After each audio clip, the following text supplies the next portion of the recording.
desde que creísteis fuisteis sellados con el Espíritu Santo de la promesa, que es las arras de nuestra herencia para la redención de la posesión adquirida para la alabanza de su gloria.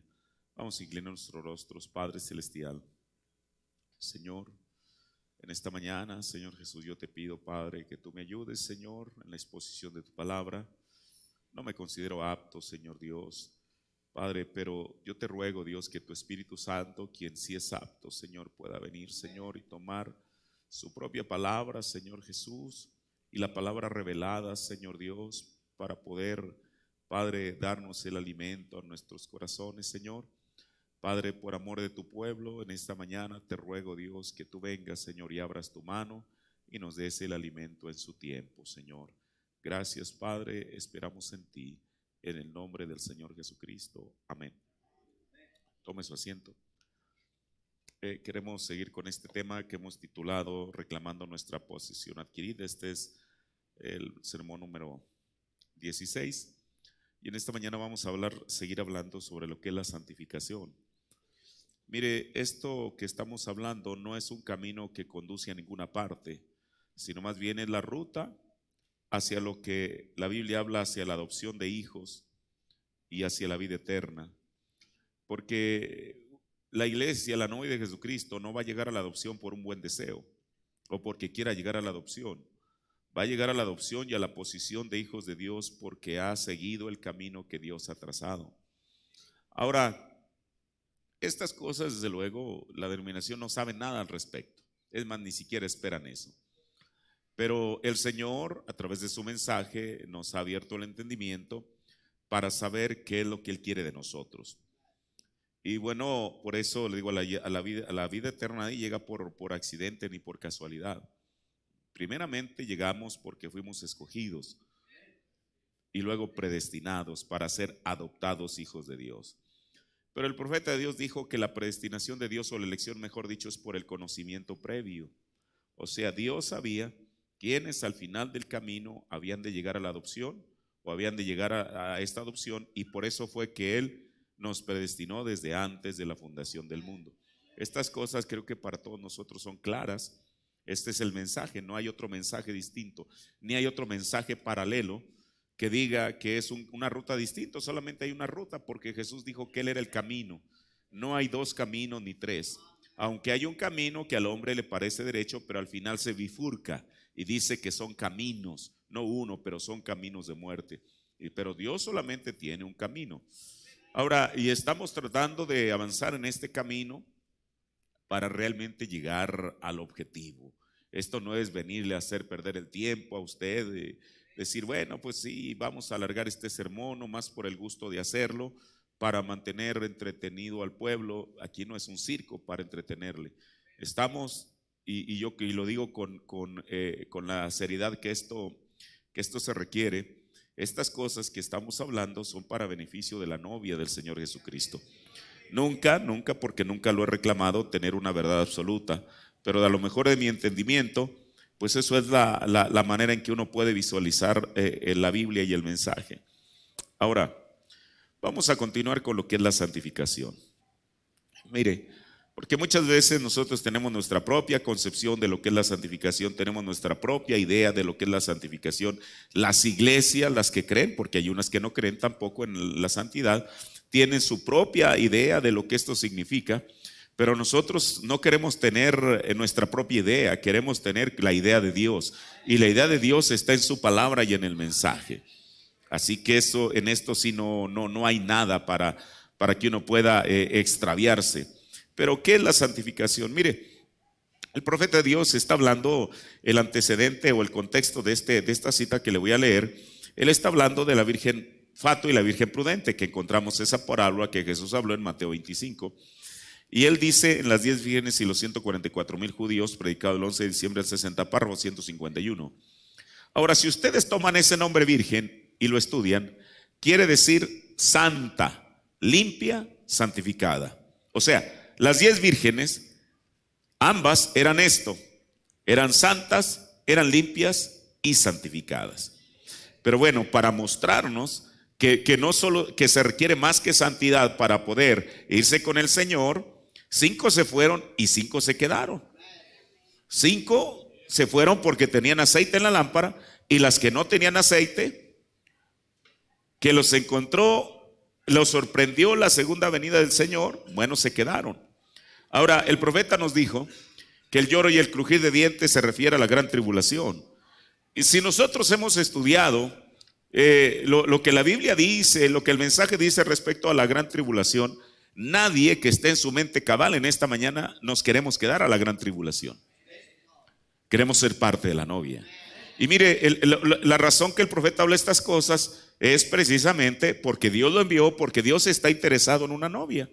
No es para injuriar a nadie, ni para hacer un lado a nadie, ni para menospreciar a nadie. Él nos está diciendo cómo es que podemos llegar a eso que tanto anhelamos. Pero dependerá no de la Biblia, no del mensaje, sino de nosotros mismos. El profeta de Dios dijo, una persona puede ir con el doctor al consultorio, le dice, doctor, tengo este malestar, el doctor le prescribe una receta, la persona a lo mejor muy fielmente va a la farmacia, le dice al farmacéutico, mire, súrtame esta receta, y se la lleva a casa. Pero resulta que al llegar a casa no se toma la medicina. Bueno, si no se toma la medicina es como si nunca hubiera comprado la medicina. Es lo mismo con el Señor. El profeta dijo, y si el paciente muere en las escalinatas del consultorio, dijo, no es culpa del doctor, es culpa del paciente que rehusó tomarse la medicina. Entonces el Señor nos está dando la medicina que requerimos, ¿verdad? Y el profeta sigue diciendo, la palabra santificada viene de la palabra santa, lo cual quiere decir limpia, como la palabra hebrea. Ahora, esa es una palabra griega, santificar quiere decir limpio. Ahora, la palabra hebrea es hacer santo, ¿ven? Y la de nosotros es limpio. Ahora, tomamos las tres palabras, como cada palabra tiene el mismo significado, pero es dicha diferente, como la palabra limpio, santo, santificado. Las tres son la misma palabra. Ahora, en Hebreos capítulo 4, publicado el 1 de septiembre del 57, párrafo 83, y el profeta, ¿no suena rara la palabra santificar? Santificar es una palabra griega. Santificar significa ser hecho santo. En el hebreo significa hacer santo, en el griego significa santificar, en el inglés significa ser limpiado. Entonces, es lo mismo, ser limpiado, ser santo o ser santificado. Pero bueno, quizá nosotros nos preguntamos, bueno, ya vimos la vez anterior que el apóstol Pablo nos dijo que sin la santidad nadie va a ver al Señor. O sea, no hay manera en lo absoluto. Entonces creo que estamos interesados en decir, bueno Señor, ¿cómo yo puedo llegar a esa condición de ser santo? Mire, para comenzar, la santificación es una obra sobrenatural. Es una obra sobrenatural efectuada precisamente por el Espíritu Santo. Dice el profeta de Dios en el sermón Preguntas y Respuestas a la Ley 100 de la Sombra, predicado el 16 de mayo del 54, párrafo 18. Ahora, la santificación es la misma obra de gracia, o la misma gracia que le salvó. Jesús dijo, nadie puede venir a mí si mi Padre no le trajere. Así que es el Espíritu Santo todo el tiempo. ¿Por qué? Porque no es el diablo quien trae a una persona al arrepentimiento, ni es Satanás el que santifica a la persona. Siempre es Cristo desde el principio. Es Cristo el que llama a la persona. Es Cristo la que lo compuje al arrepentimiento. Es Cristo el que pone el deseo en la persona de entregarse al Señor. Y dice el profeta, así que es el Espíritu Santo todo el tiempo. Pero esa es una porción del Espíritu Santo. Esta es una porción mayor del Espíritu Santo. Mire, esto es maravilloso. O sea, la justificación es una porción del Espíritu Santo. La santificación es una porción mayor del Espíritu Santo. Y luego, cuando usted recibe el bautismo del Espíritu Santo, esa es la consumación del Espíritu Santo que toma su morada en usted para manifestar dones. En Preguntas y Respuestas sobre los sellos, párrafo 52, la justificación es una obra del Espíritu Santo. La santificación es una obra del Espíritu Santo, pero el bautismo es el Espíritu Santo. O sea, lo demás es algo a lo cual el Señor va llevando a la persona, pero el bautismo del Espíritu Santo es Cristo mismo, el Espíritu Santo morando en el corazón de la persona. Ahora mire, voy a irme despacio en esta mañana, quiero hablar algunas cosas con la ayuda del Señor que confío nos beneficiarán. Mire, la santificación abarca las tres esferas del creyente. El profeta nos enseñó, y eso es de acuerdo a la Biblia, que nosotros como seres humanos somos un ser trino. Tenemos por dentro un alma, luego el espíritu y luego el cuerpo. No es que seamos tres personas distintas, son tres sentidos, digámoslo así, en una sola persona: alma, espíritu y cuerpo.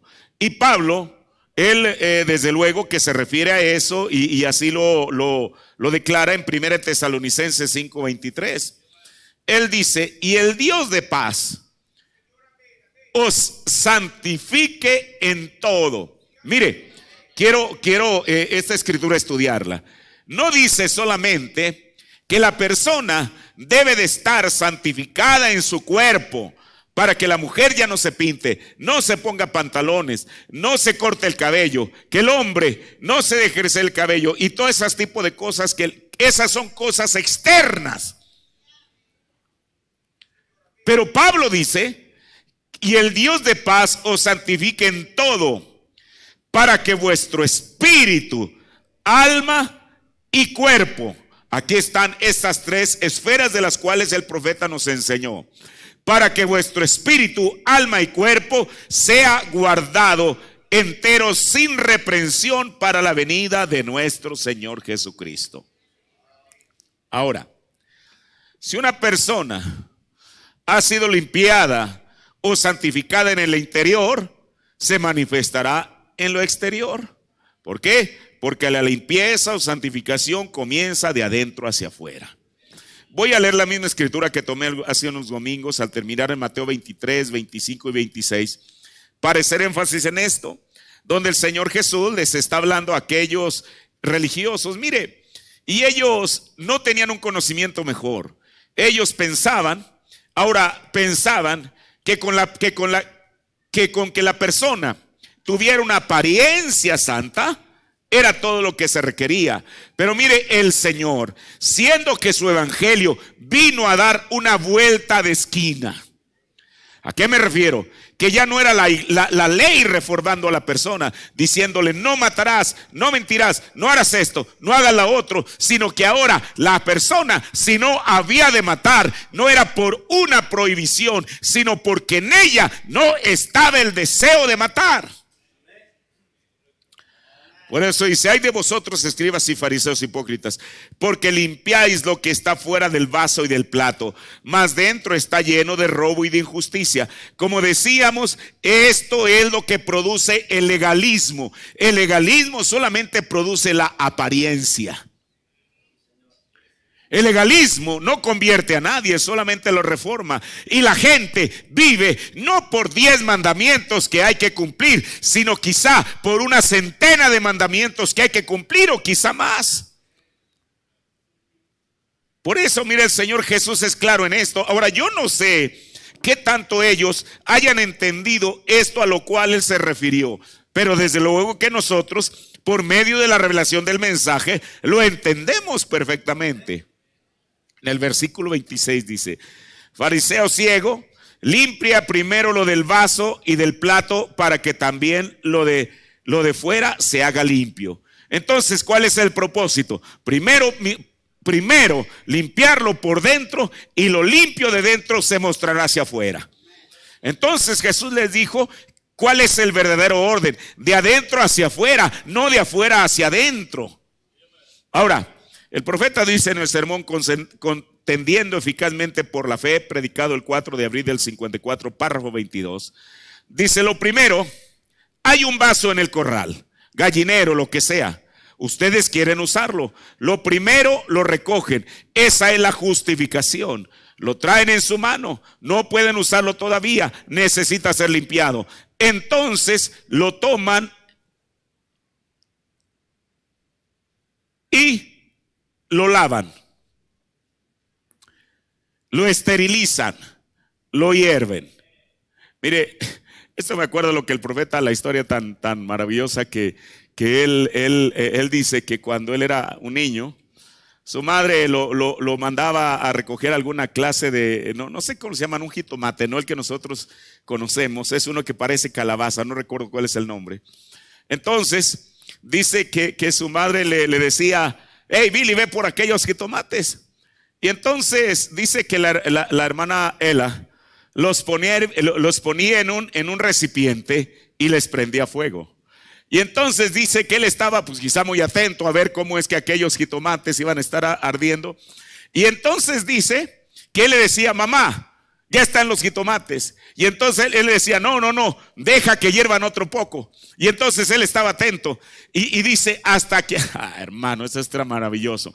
Dice, hasta que aquellos jitomates comenzaban a saltar literalmente en aquella agua hirviendo. Entonces ella podía decir que ya estaban listos para ser sacados de ahí y ponerlos en la conserva. Hermano, eso es lo que Dios quiere, que el Espíritu Santo y fuego puede esterilizar nuestros corazones hasta que realmente no decir, Señor, ya esto terminó, déjelo que permanezca todavía un rato. Por eso el profeta dijo, la gente a veces tiene que venir al altar y babear hasta que el Señor consume la obra en la persona. Mire, dice el profeta de Dios, esa es la justificación, lo tienen en su mano, no puede ser todavía usado, no pueden usarlo todavía, necesita ser limpiado. Entonces lo toman y lo lavan y lo esterilizan, lo hierven y sacan todos los gérmenes de él. Eso es lo que Dios hace a través de la santificación, quita todo el deseo de pecado de su corazón, lo limpia. Hermano, este es uno de los misterios que vino a ser revelado. A veces la gente piensa, bueno, yo ya soy santo porque ya dejé de tomar, ya dejé de lo que sea, ya dejé de mentir. Bueno, una persona ni siquiera tiene que profesar cristianismo para hacer eso. Ahora, por eso, el profeta dice, eso es lo que Dios hace a través de la santificación. Quita todo el deseo del pecado de su corazón, lo limpia. Entonces, ¿qué es la santificación? Cuando Dios quita el deseo. Dice, y entonces son un candidato para la llenura del Espíritu Santo. ¿Ven? Entonces la palabra santificar significa ser limpiado y puesto a un lado para el servicio. Eso es el Antiguo Testamento. El altar santificaba los vasos y limpiado y apartado para servicio. No está en servicio, está apartado para servicio. Mire, esto que voy a decir, y espero no ser malentendido, pero es la realidad a la cual el profeta nos lleva. La santificación no es cuando la persona deja de pecar, sino cuando el deseo de pecar es arrancado de la persona. Mire, porque le decía hace unos momentos, el legalismo eso es lo que hace. No hagas esto, no hagas aquello, no hagas lo otro, y a la persona se le infunde eso a través del miedo. Pero como decíamos tal vez anterior, la persona está en una camisa de fuerza. Lo quiere hacer, pero no lo hace por la censura o porque Dios lo va a castigar. Sin embargo, esta es la obra sobrenatural que hace el Espíritu Santo para que la persona no tenga que vivir precisamente en una camisa de fuerza. El profeta dice en Hebreos capítulo 5 y 6, predicado 8 de septiembre del 57, párrafo 128. Ahora ustedes los peregrinos de santidad, mire a quién se refiere. Ahora ustedes los peregrinos de santidad dicen, sí, nosotros creemos en santidad, aleluya. Nosotros creemos en santificación. Y mire lo que el profeta dice, pero ustedes lo están haciendo por su propia cuenta. ¿Es malo creer en santificación? No es malo. Lo malo es cuando la persona trata de hacerlo por su propia cuenta. Dice, pero ustedes lo están haciendo por su propia cuenta. Ustedes solo dejan de hacer esto y dejan de hacer lo otro, lo cual saben que no deben de hacer. Bueno, es mejor que la persona no haga las cosas a que sí las haga. Pero con todo y eso, esa es una santidad propia.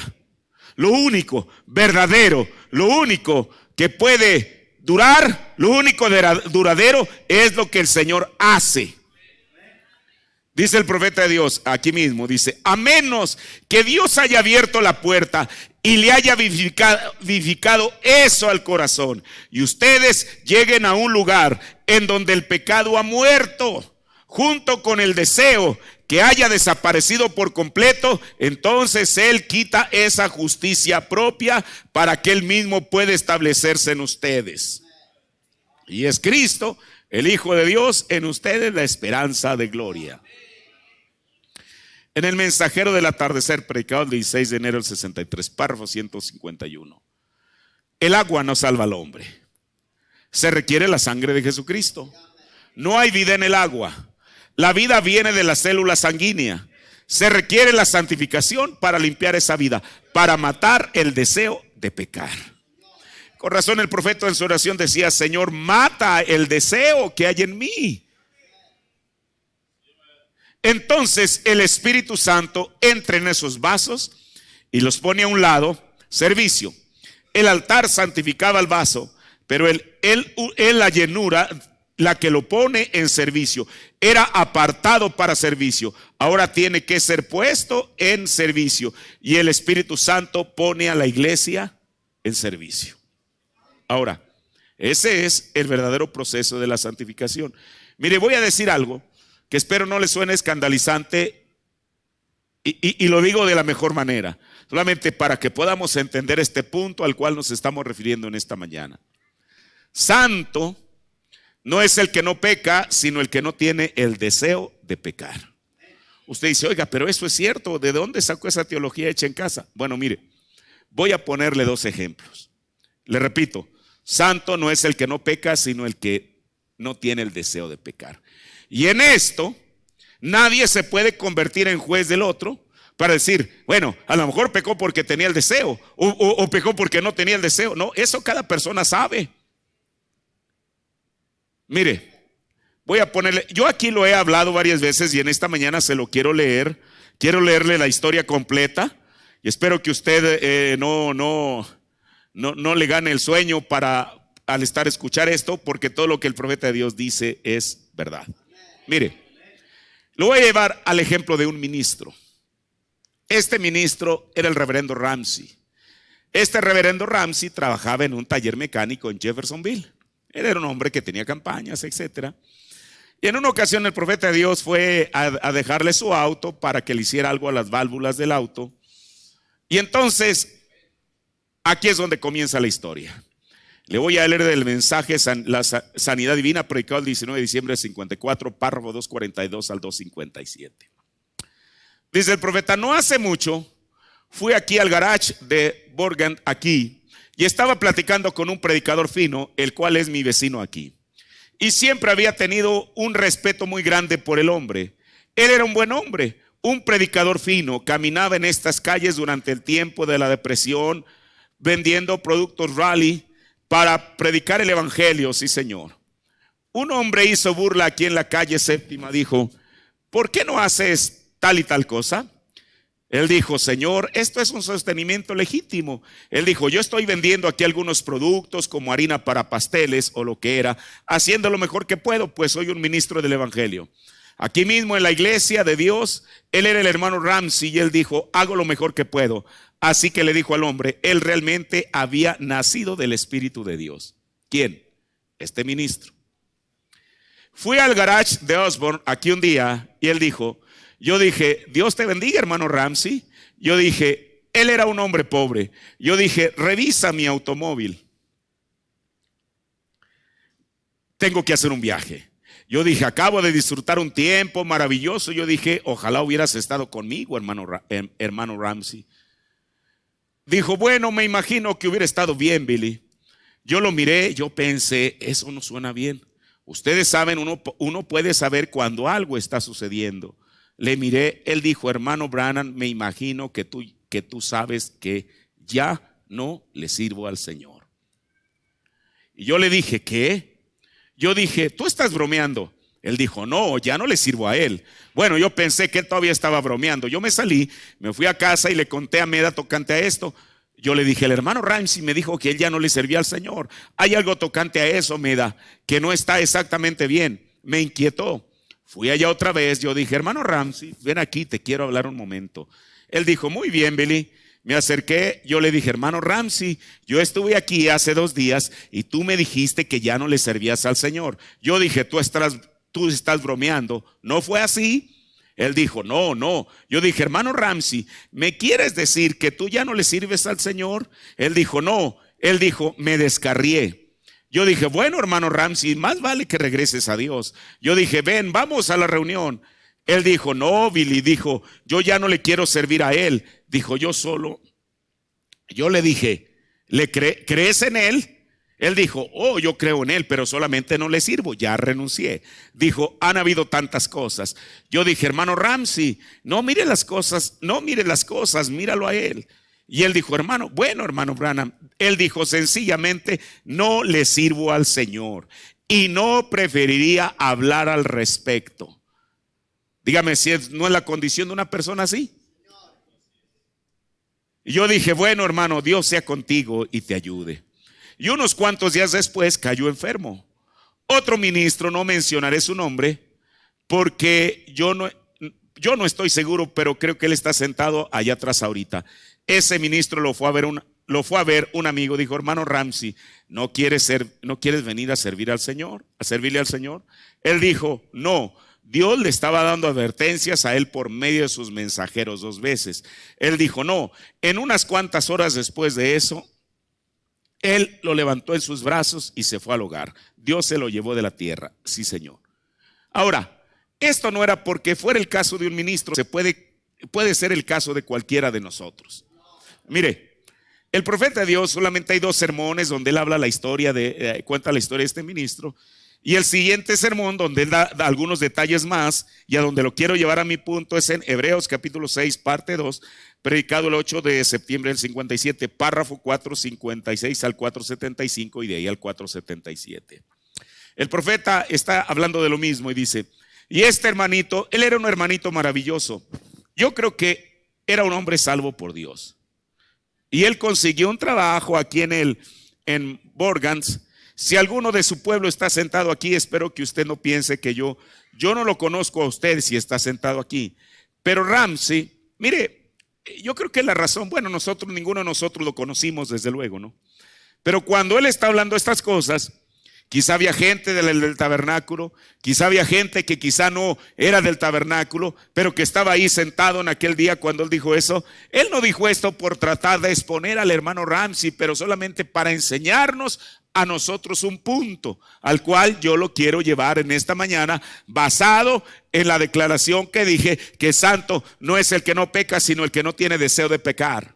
Ahora, esto no abre la puerta de par en par para nadie. Yo creo que usted entiende y sabe por qué lo estoy diciendo yo. Ahora, regreso con este relato. Dice el profeta de Dios, pero el hermano Ramsey, ¿cuántos recuerdan al hermano Ramsey aquí en la iglesia de Dios? De seguro que sí, un hombrecito maravilloso. Él venía a mi casa y hablábamos y nos sentábamos allí y llorábamos, tomados de las manos, un verdadero cristiano. Un día fui allá, acababa de regresar del exterior de una reunión, llevé mi auto para que lo revisaran. El hermano Ramsey dijo, ¿en qué te puedo ayudar, Billy? Yo dije, revísale, hermano Ramsey, cámbiale el aceite.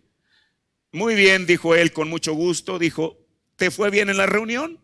Yo dije, oh, hermano Ramsey, fue maravillosa. Dije, desearía que pudiera acompañarme en algún momento. ¿Por qué no me acompaña? Él dijo, yo ya no sirvo más al Señor, Billy. Miré alrededor, dije, ¿qué dijiste? Él como que dijo, yo ya no le sirvo, y se fue. Yo pensé, oh, solo bromea. Continué con lo que hacía, me fui a otra parte, regresé y recogí mi auto. Llegué a casa y empecé a pensar en eso. Ya no sirvo más al Señor. El Señor me puso en el corazón regresar y preguntarle otra vez. Así que dije, Meda, defiende el fuerte. Me subí, entré al auto y regresé allá. Me detuve nuevamente, entré al Borgans. Dije, hermano Ramsey, quiero hacerte una pregunta. Dijo, muy bien, Billy, ¿cuál es? Dije, usted dijo hace un rato que ya no servía más al Señor. Usted solo bromeaba conmigo, ¿verdad?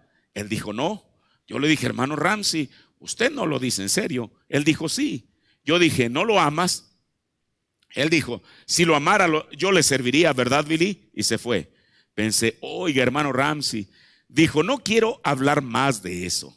Me fui a casa, entré al cuarto, cerré la puerta y ustedes saben cómo uno se siente pesado, como si le hubieran quitado las galletas a un niño o algo. Ustedes saben, yo pensé que no puede ser, seguramente algo le ha pasado al hermano Ramsey. Y había un muchachito de color llamado Jimmy. Él viene aquí a la iglesia, tiene una pierna, ustedes saben como que cojea. Olvido su nombre, trabaja allá en Borgans, conduce la grúa. Él me encontró y dijo, ¿sabe, reverendo Branham? Dijo él, no entiendo aquí esto con el doctor Ramsey. Él dijo, le dije el otro día, dije, todos por aquí temíamos de siquiera abrir nuestras bocas. Dije, usted era un hombre piadoso, pero dijo, él tomó su licencia de predicar y fue a la basura y las rompió y las arrojó a la basura. Dijo, no quiero tener nada más que ver con eso. Él le dijo, oiga señor, dijo, usted no debería hacer eso. Él dijo, oh Jim, mi servicio al Señor ha terminado. Entonces él continuó, dijo, ¿no es en serio? Entonces me contó, dijo que él había ido a pulir las válvulas en el día festivo del trabajo, creo que era. Y él le dijo, ahora quiero que vengas y me ayudes, Jim. Él dijo, yo le ayudaré después que llegue de la iglesia, pero primero voy a la iglesia. Mire qué precioso esto, ¿verdad? Dice que regresó y dijo, el señor Ramsey estaba puliendo las válvulas de su auto. Él le dijo, Jimmy, cruza el río, aquí las cantinas están cerradas. Cruza el río y tráeme una caja de cerveza. Imagínese usted, un predicador mecánico, diciéndole a su ayudante que porque en Jeffersonville ese día, por ser día del trabajo, estaban las tiendas cerradas y no vendían cerveza, que cruzara del otro lado del río hacia Louisville y que le comprara una caja de cerveza. Él dijo, señor Ramsey, o sea, el ayudante le dijo, el señor Ramsey, yo he sido culpable de muchas cosas, pero nunca seré culpable de traerle a un siervo del Señor una caja de cerveza. Él dijo, no, yo nunca haré eso. Y él le dijo, pues ve a traerla, Jim. Él dijo, señor Ramsey, yo le pulo las válvulas, pero si usted quiere cerveza, usted mismo vaya allá. Él dijo, yo nunca le voy a traer a un siervo del Señor algo así. Entonces Ramsey se subió en el auto de Jimmy, cruzó el río, regresó medio borracho, con una caja de cervezas tomando. Él empezó a decaer y enfermó. ¿Ven? Dios no podía hablarle. Yo le advertí, hice todo lo que pude. El hermano Smith fue a visitarlo y le advirtió. Todos trataron de hacer todo lo que pudieron por él, pero todavía él meneaba la cabeza. ¿Qué sucedió? Él se enfermó y murió. Oiga, para cualquier persona diría, pues qué desgracia para el ministro, ¿verdad? Después de haber servido al Señor, de haber hecho campañas y todo lo demás, terminar en una desgracia. Pero mire lo que el profeta dice. Eso muestra que él era un hombre salvo. Ahora, estas palabras del profeta son las palabras de él contra cualquier criterio de nosotros. Eso muestra que él era un hombre salvo. Párrafo 477 dice, yo creo en esta noche que el hermano Ramsey fue salvo. Absolutamente yo lo creo. Pero simplemente es que él no le obedeció a Dios. Y cuando no le obedeció a Dios, Dios tuvo que traerlo a casa. Y aquí está el punto. No había más que hacer. Porque ¿qué era? Él traería reproche y desgracia a la sangre con la cual fue santificado. ¿Es correcto eso?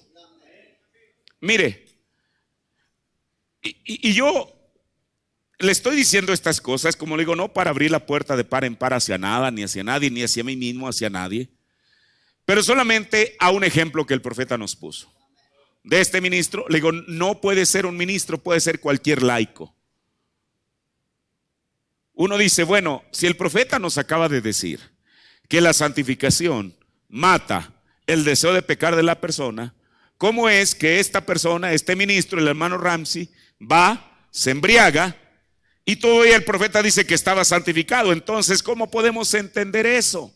Mire, estas son las cosas que uno encuentra en el mensaje que se requiere, la revelación del Espíritu Santo para poder ponerlas en el lugar donde corresponde. El hermano Ramsey no se embriagó por el hecho de que él no pudiera vencer el alcohol, sino porque pasó quizá por alguna circunstancia en su vida que lo llevó a tomar esa determinación, que al final le costó a él que el Señor se lo llevara de esta tierra.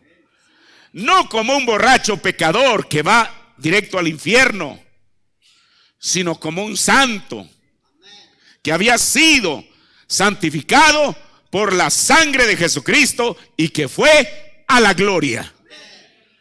Eso es lo que el profeta nos dice. Mire, voy a poner otro ejemplo y lo digo como creyente de este mensaje. Pero si el profeta lo habló en los sermones, todo el mundo lo ha escuchado, nosotros mismos lo hemos escuchado. Y es el ejemplo del mismo de William Branham. En una ocasión, usted sabe que él, a partir de 1955, el gobierno de los Estados Unidos lo comenzó a requerir por el asunto de los impuestos. Y el argumento del gobierno es que él en sus campañas a partir de 1946 recibía cantidad de cheques. Y aunque había una dependencia, ahorita se me va la palabra de esto, que era la Asociación Evangelística de William Branham. Bueno, esa la fundaron allá por el 48, 2 años después. Había una entidad, es la palabra correcta. La gente le daba cheques a él. Y bueno, cada vez que él iba y cambiaba esos cheques, no para enriquecerse, sino para ayudar a la obra misionera, el fisco estaba tomando nota de eso, estaba acumulando, no sé. Llegó un momento en que lo llamaron y lo emplazaron, le dijeron: reverendo Branham, aquí están estos cheques. Y no solamente, no porque sean malos los cheques, ni porque sean fraudulentos, sino porque usted le debe al gobierno de los Estados Unidos impuestos sobre ello. Y el hermano Branham se defendió y dijo: pero ese dinero no ha ido a mí, yo no soy una persona rica. Ese dinero va a la asociación y de ahí se pagan mis viajes, de ahí se pagan misioneros, de ahí se paga la literatura, de ahí se pagan las campañas, se paga todo. Dijeron: sí, nosotros no. Y no solamente eso, él dijo, es más, el gobierno le ayudó en su testimonio, le dice: sí, nosotros sabemos que con esos cheques usted le ayudó a una viuda, a alguien que se le quemó la casa, usted le ayudó. O sea, el gobierno sabía dónde y para qué había sido utilizado ese dinero. Pero como los cheques estaban a nombre suyo, usted debe impuestos. Y entonces él se defendió. Y entonces con eso tuvo que contratar los servicios de un abogado. El abogado Orbison, así el profeta lo menciona. Y estuvieron litigando 55, 56, 57, 58, 59, 60, 61, 62. 8 años.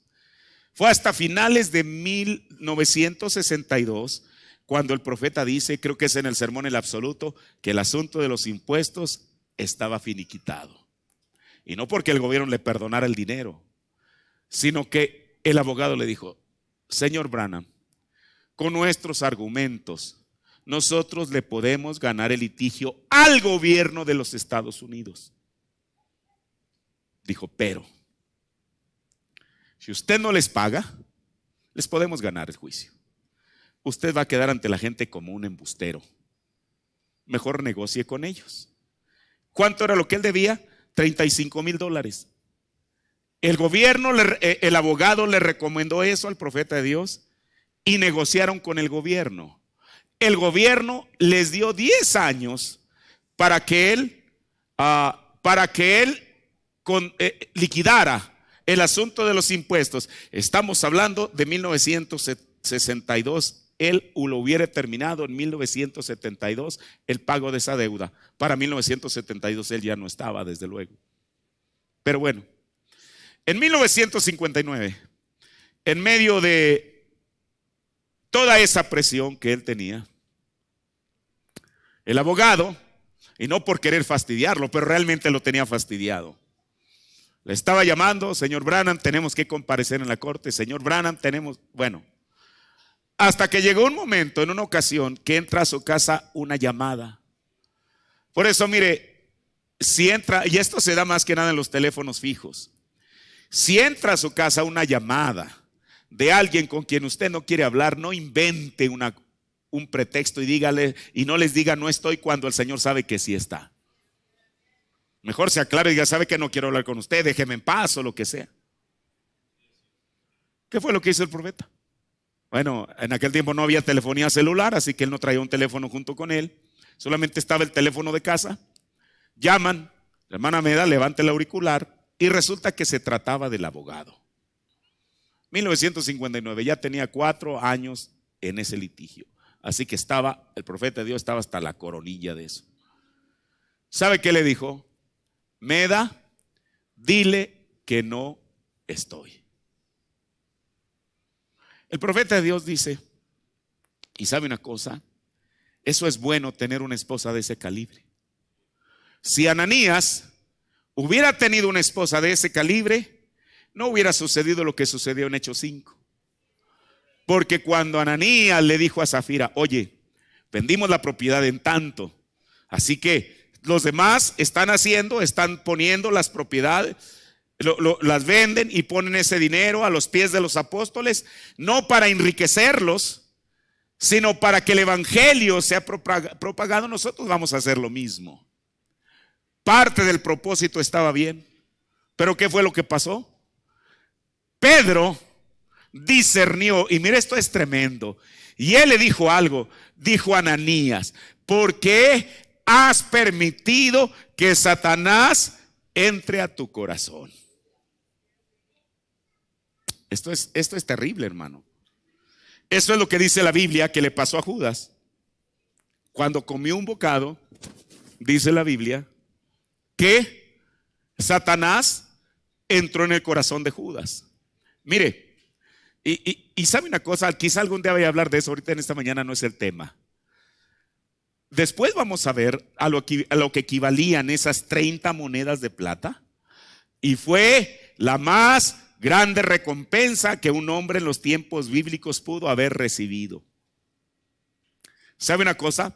Porque la Biblia dice que cuando los hermanos de José entregaron a José siendo un tipo de Cristo, fueron por casi, eso es lo que dice la Biblia, casi 30 piezas de plata.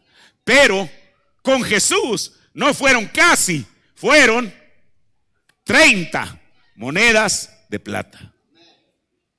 Ahora, si Ananías hubiera tenido una mujer piadosa que hubiera dicho: oye, Ananías, por eso acuérdate cuando hablamos hace tiempo, cuando la mujer tiene la razón, y eso es verdad.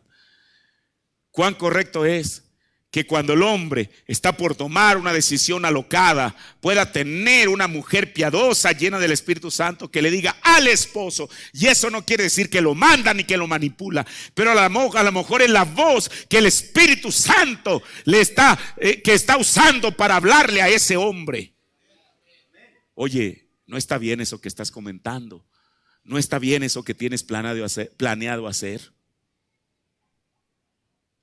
Eso hubiera sido otra cosa. Usted sabe, cuando la mujer sunamita le dijo a su esposo, usted sabe, en esa ocasión tomamos varios ejemplos de una mujer piadosa. Pero también qué malo es que en el matrimonio una mujer sea lo contrario. Como cuando Jezabel le dijo a Acab: mira, ese predicador llamado Nabot me tiene hasta el copete. Aparte de que tú quieres hacer un trato con él, le quieres comprar su viña, y él se niega argumentando que es una herencia. Oye, vamos a hacer algo para que esto sea finiquitado, y usted sabe la historia. Pero luego con Ananías se hubiera dicho, o Zafira, oye Ananías, espérame, no.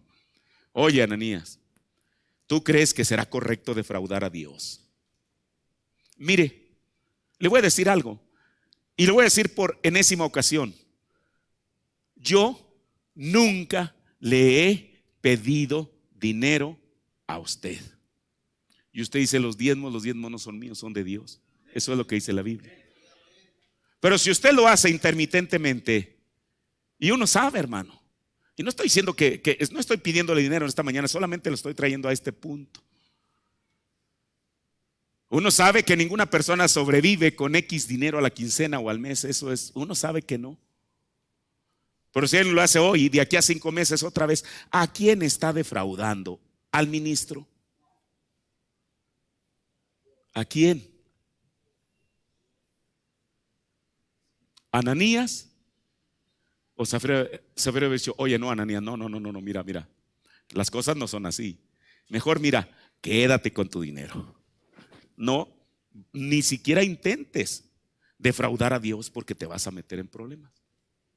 Pero ¿sabe una cosa? Como dijo el profeta, eran 6 de una y media docena del otro. O sea, eran iguales. Cuando llegaron ante Pedro, le dijo, oye, ¿por qué Satanás tentó tu corazón, ha entrado a tu corazón y quieres defraudar a Dios? Es más, defrauda, sé un marrullero con quien tú quieras, con los vecinos, con quien quieras, pero con Dios no, Ananías, eso no. Por tu propio bien. ¿Y sabe usted lo que pasó? Bueno, ya sabe lo que pasó. En esta ocasión, el profeta de Dios dice, él mismo lo dice, nosotros sabemos por qué lo dijo. Esta no es un testimonio que contó la hermana Meda o que contó alguien más. Él lo dijo. Cuando la hermana le dice, hey Billy, quizá el auricular, es el abogado Orbison. Le dijo, dile que no estoy en casa. Ella lo miró y le dijo, oye Billy, ¿tú crees que eso es lo correcto, lo honesto? ¿Y sabe qué hizo? Y sabe que esto nos muestra, esto que le estoy diciendo, y ahorita se lo voy a leer las palabras del mismo. Eso nos muestra lo que es la naturaleza humana. El que estaba mintiendo no era el profeta William Branham, era el hombre William Branham. Porque dice que en cuanto le dijo a su esposa, se salió al patio de atrás de la casa. Entonces era una mentira piadosa, era una mentira con parte de verdad y parte de mentira. Cuelga el teléfono. Bueno, ella le dice, pues era su esposo al fin y al cabo. No está en casa, cuelga. Después que termina le dijo, Billy, ¿tú crees que eso es lo mejor que se pudo haber hecho? Y le dijo, mira querida, tú sabes que yo no estaba en casa. Dijo, no, sí estabas cuando sonó el teléfono y yo te dije quién era, sí estabas. Oiga ahí, una mujer predicándole a un profeta de Dios. ¿Sí estabas? Bueno, el profeta después dice, y mire, Dios muchas veces forza la situación. Bueno, él dijo, ya, qué bueno, ya me deshice al menos por hoy del abogado. Lo que él no contaba es que un padre había traído a su hijo desde Tennessee. Creo que es de Tennessee, no sé dónde era, para que orara por él. Y entonces aquí le voy a comenzar a leer. Esta escritura que yo le estoy contando ya la hemos escuchado, pero le voy a leer esta parte de labios del William Branham en el sermón Una Total Liberación, predicado el 12 de julio 59, párrafo 66 a 68. Otra cosa. Mire, el profeta dice, no sé si fue al otro día o en ese mismo día, no recuerdo, dice que sonó el teléfono otra vez, el teléfono de casa. Y ya no fue Meda Branham, sino que fue su hijo Joseph quien levantó el teléfono y antes de contestar le dijo, papá, ¿quieres que le diga que no estás? Y dijo el profeta, ve usted, eso se refleja en los hijos. Si la persona es deshonesta, ¿cómo espera crear hijos honestos? Si lo conocen en casa, ¿cómo? Por eso el profeta dijo, no es delincuencia de los hijos, es delincuencia de los padres. Porque uno piensa, no, el niño no entiende. Claro que entiende. Desde que comienza a tener uso de razón y están en el hogar, hermano, ellos escuchan todo, se dan cuenta de todo. Y a veces, quienes los echamos a perder somos nosotros mismos como padres. No le echamos la culpa a la providencia, claro que no, somos nosotros, por nuestra falta de discernimiento. Ahora mire, no hay hogar, porque tampoco no nos vamos a escandalizar. Si alguien tiene 1 año de casados, 5 años de casados, 20 años de casados, 50 años de casados, y que me venga a decir a mí, hermano, yo nunca he tenido una discusión con mi esposa en mi vida, está mintiendo.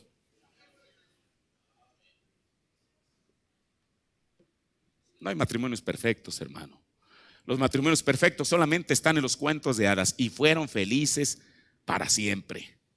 No digo que nosotros seamos infelices, somos felices, pero tenemos nuestros momentos también. Y eso es verdad.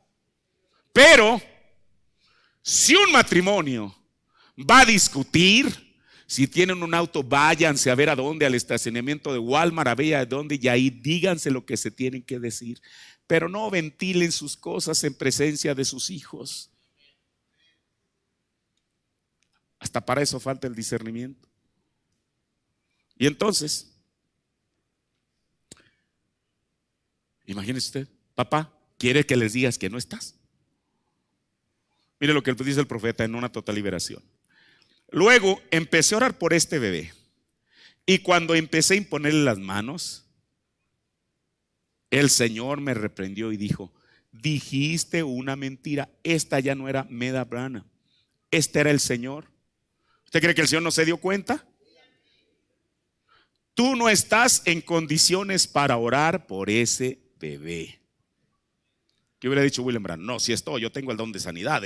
Ahí están los miles y miles y miles de casos para corroborar eso. Él era un hombre sensible al Espíritu Santo. Y dijo, me di la media vuelta, le dije, Señor, o sea, la persona que llevaba el niño, Señor, espere aquí, tengo algo que arreglar. Llamé al abogado y fui allá a la oficina. Mire, me gusta a mí esa transparencia del profeta de Dios. No le llamó y le dijo, señor abogado, no, él le llamó para concertar una cita. Quiero verlo. Quizá el abogado, cuando él le llama, quizá le dice, bueno, quiere alguna parte de la negociación de los impuestos. No. Llamé al abogado y fui a la oficina, lo cité, le dije, mire señor, yo dije una mentira. Hice que mi esposa mintiera. Ella dijo que yo no estaba allá adentro y yo corrí atrás de la casa y yo lo confesé y le conté. A veces la razón por la cual la persona no quiere hacer eso es porque vive del qué dirán. Pero está probado y comprobado con la Biblia que lo que la persona no quiere que digan, eso es lo que van a decir. ¿Usted se acuerda? Una vez hablamos de eso en el libro de los jueces. Cuando Abimelech, aquel rey, estaba aquella pelea y entonces él se replegó en el muro, esperando verse protegido. Y una mujer del muro le lanzó una piedra que le rompió el cráneo. ¿Y sabe lo que dijo el hombre en los últimos segundos de su vida? Le dijo a su escudero, mátame para que no se diga que una mujer le mató. El asunto es que la Biblia dice eso en Jueces. Y no solamente eso, si en el libro de Samuel, creo que es en Primera de Samuel o Segunda, cuando se habla de esa misma historia, la Biblia dice, y no como Abimelech que una mujer le mató. Entonces, ¿para qué, hermano? ¿Y sabe una cosa? El profeta dice que el abogado le dijo. Lo dice más adelante aquí en una total liberación. Esto ya no lo traigo aquí anotado. Él dijo, señor Branham,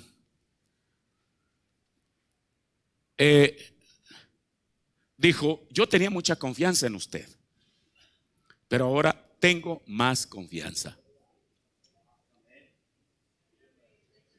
Porque había visto en el profeta un hombre honesto. Ahora, en el sermón la reacción a una acción predicado el 10 de agosto del 59 en el párrafo 6. Ahora está de una total liberación, él lo dice en su propia iglesia, esto lo dice en otra parte, dice, y me fui. Allí estaba uno esperando, un hombre con un bebé enfermo. Todo el trayecto para que se orara por ese bebé, y yo me sentía muy mal. Entonces cuando llegué allí para orar por el bebé, algo me dijo, pues eres un mentiroso. Esto no era una persona diciéndole a William Branham, eres un mentiroso. Dios le dijo, eres un mentiroso. ¿Y me quieres decir que vas a imponer las manos sobre este bebé? Este hombre ha venido por aproximadamente 400 millas, o sea, más o menos 640 kilómetros. Es como ir de aquí a Río Grande, Zacatecas, para que ores por este bebé enfermo.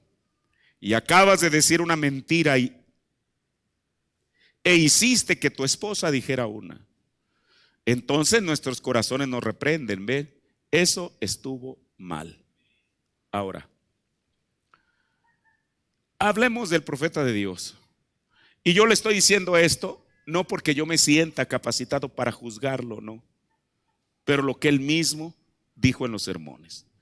William Branham dijo una mentira porque él era un mentiroso, voy a decirlo así, un mentiroso patológico. Porque cada asunto lo arreglaba con mentiras. Mire, porque a veces se sucede en la gente. Para salir del aprieto tiene la mentira aquí en la epidermis.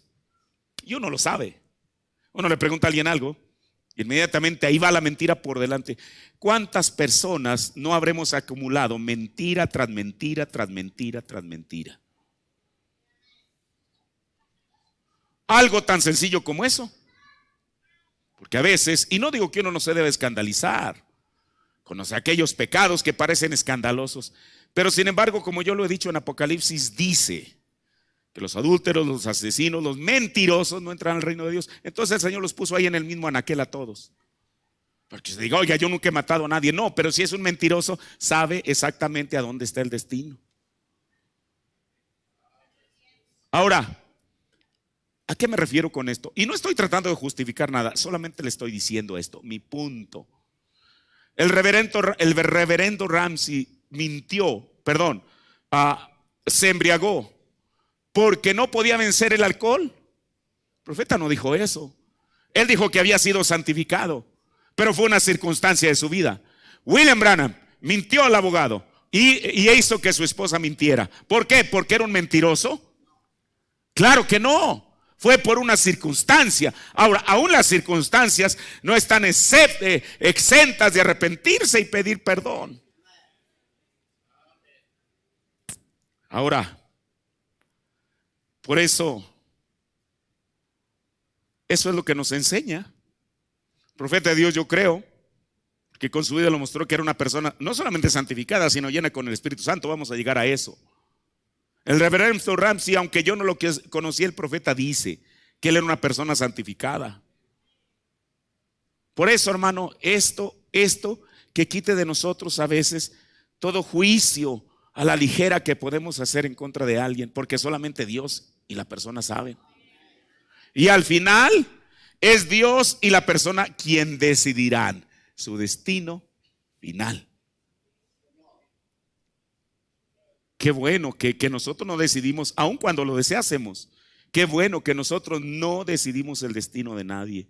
Eso solamente está en las manos de Dios. Porque uno se puede equivocar en cualquiera de los dos lados, desde luego. Usted sabe que el profeta dice que en el funeral el que ya no era el joven rico, ahora era el hombre de negocios rico.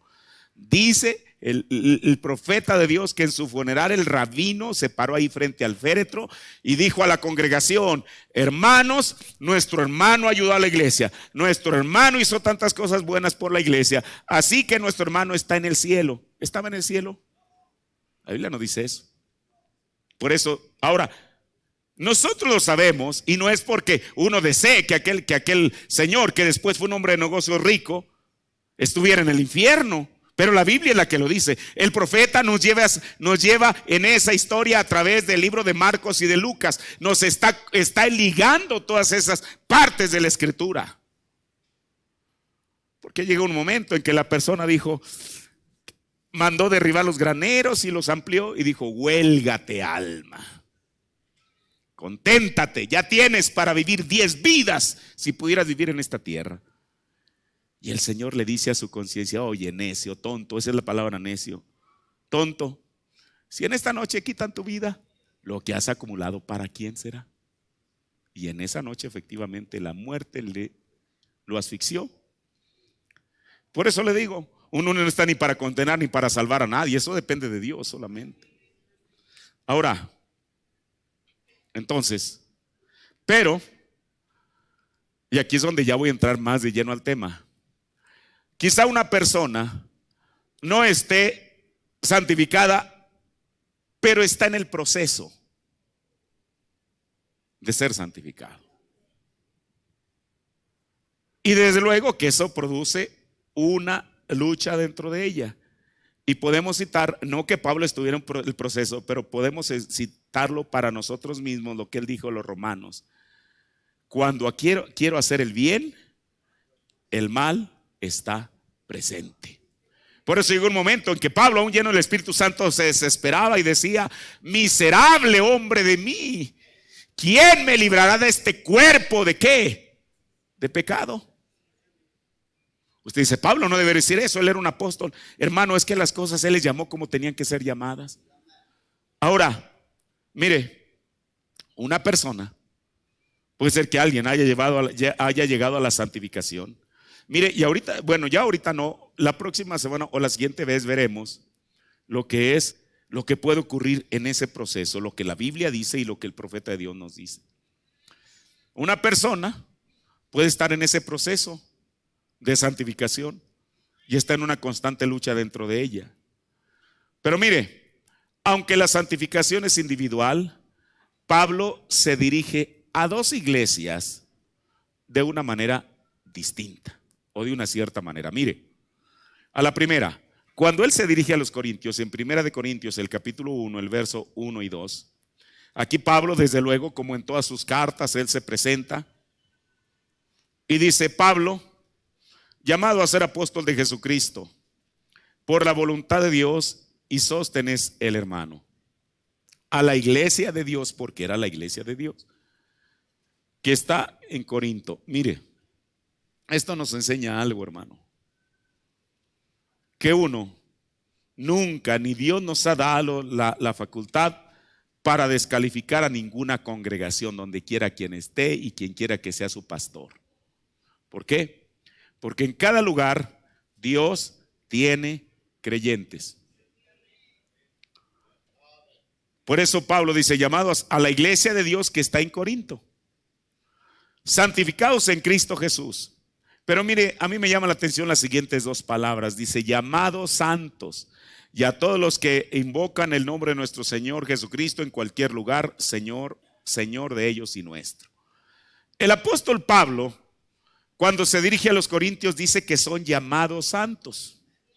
Usted dice: bueno, eso está claro y para mí también. Pero mire, cuando el apóstol Pablo le habla a otra iglesia, que es la iglesia de los Efesios, en Efesios 1:1, dice: Pablo, apóstol de Jesucristo por la voluntad de Dios. Aquí ya no está diciendo a los llamados santos, sino a los santos y fieles en Cristo Jesús que están en Éfeso. ¿Por qué unos eran llamados santos y otros eran santos? Uno dice: los debió de haber llamado de la misma manera. Bueno, los debió haber llamado. El asunto es que no los llamó. Quizá unos, los corintios, porque usted sabe, bueno, cuando el primer día que hablamos de este tema, hablamos de lo peligroso, no peligroso, pero a veces es una pérdida de tiempo, principalmente para la persona que piensa así, que quiere agarrar un atajo al cielo, hermano. No hay atajos. No hay absolutamente atajos. Esto que estamos diciendo no es asunto de tratar de alargar la autopista todos los kilómetros que se puedan. Es que estamos estudiando paso por paso lo que el profeta, lo que la Biblia y el profeta nos enseñaron. No es cuestión de decir, hermano, así mire, lo vamos a tocar con una vara mágica y entonces usted ya es salvo. Eso no es así, hermano. Estamos estudiando lo que un profeta dijo. Él nos vino a revelar la Biblia. Ahora, ¿por qué digo esto? Porque mire, la iglesia de Corintio, como el profeta de Dios lo dice, no es como yo digo, es como él lo dijo. Era una iglesia que siempre estaban descansando en sensaciones. Si ellos no tenían sensaciones, no estaban satisfechos, y al final para ellos fue una pérdida de tiempo. Porque lo que estaban buscando algo, una sensación, una emoción, no podían llegar realmente al punto donde deberían de llegar, que es ser santificados.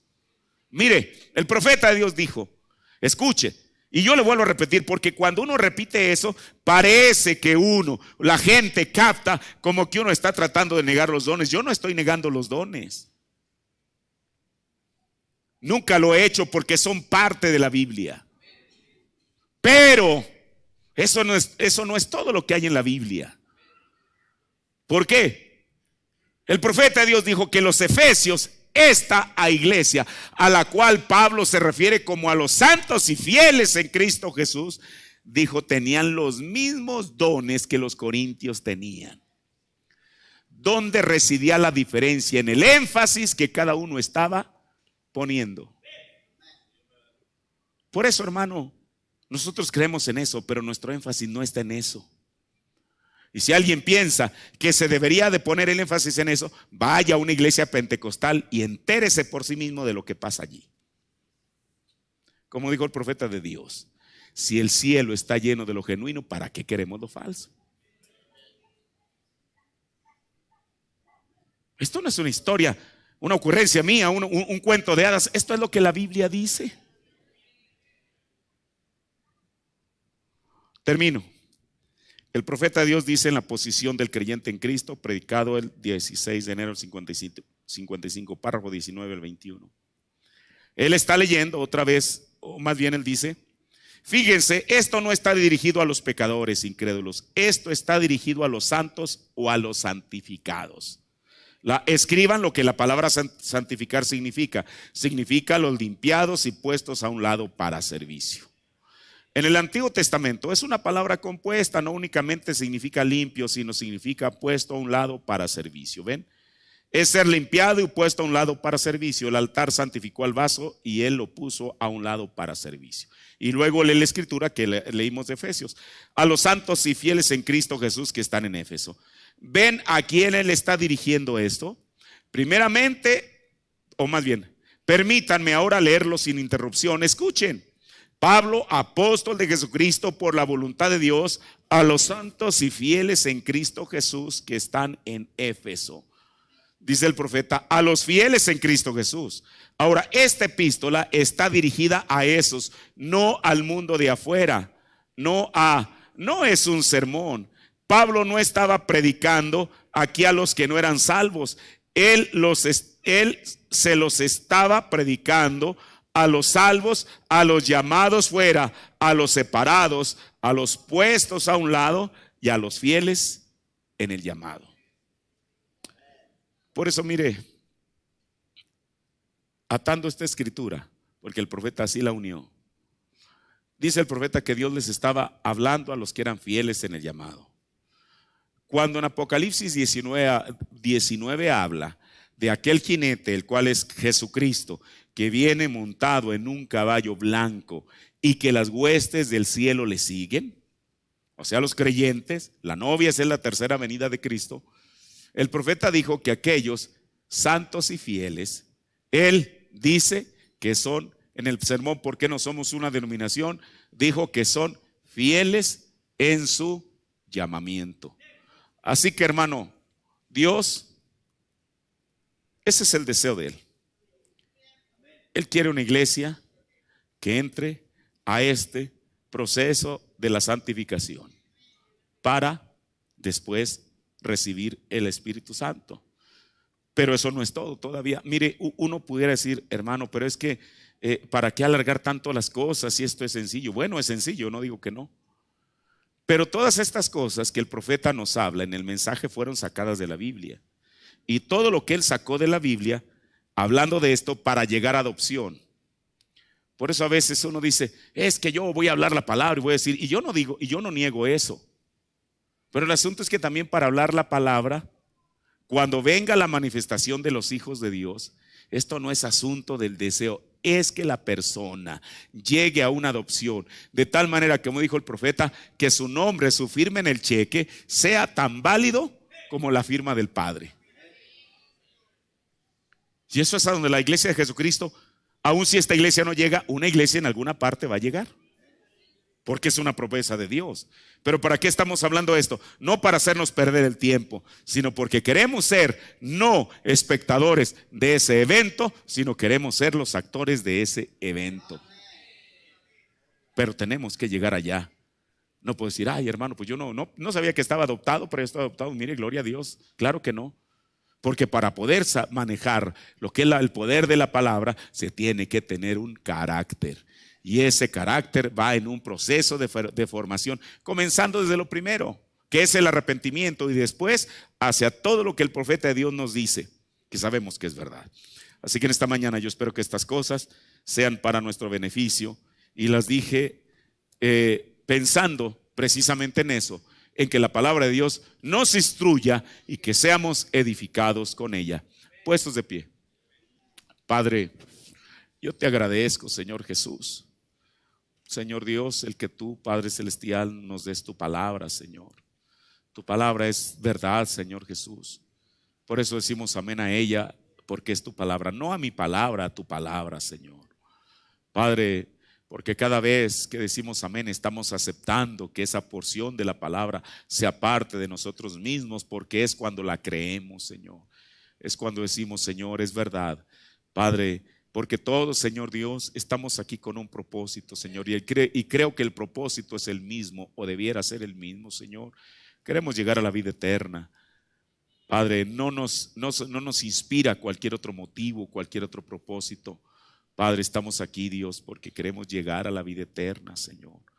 Padre, yo te ruego en esta mañana, Señor, que tus palabras caigan como una simiente en nuestros corazones y que puedan ser regadas con la lluvia de tu Espíritu Santo para que fructifiquen en nosotros, fructifiquen en mí, Señor. Padre, yo te agradezco, Señor Jesús. Gracias, Señor Dios. No podemos decir otra cosa, sino gracias por tu palabra, Señor. Padre, yo me he esforzado lo mejor que he podido, pero creo, Padre Celestial, que es tu palabra aquella que habla en nuestros corazones, Señor. Y así lo creemos y lo acentuamos con un amén, Señor, porque procede de ti. Gracias, Señor, por tu palabra, en el nombre del Señor Jesucristo. Amén. Aleluya. Vamos a entonar una alabanza, hermanos. Gloria al Señor. Con tu amor y tu sangre preciosa me limpiaste por siempre, oh Jesús. Creo que cada uno de nosotros, cuando escuchamos lo que la Biblia dice y lo que el profeta dice, cobramos un mejor entendimiento incluso de este canto, para ya no cantarlo mecánicamente o de memoria o porque nos gusta, sino porque lo cantamos con revelación. Si me dan un tono. Con tu amor y tu sangre preciosa me limpiaste por siempre, oh Jesús. Hoy camino en tu senda gloriosa. Con tu cruz, oh Jesús. Me alimenta tu gracia divina. Me sustenta tu amor que da paz. Amor puro es la luz que ilumina. De tu amor, dame más. No permitas que deje tu senda, por pesada que sea tu cruz. Haz que en mi alma una llama se encienda.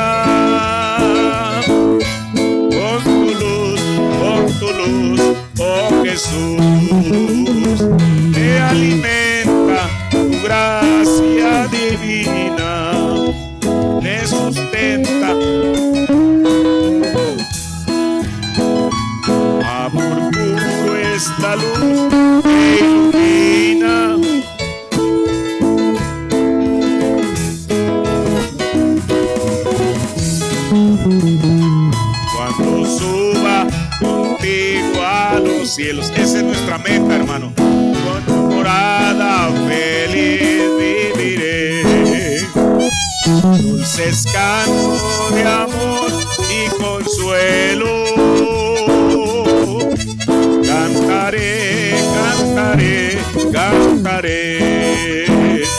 Me alimenta tu gracia divina. Me sustenta tu amor que da paz.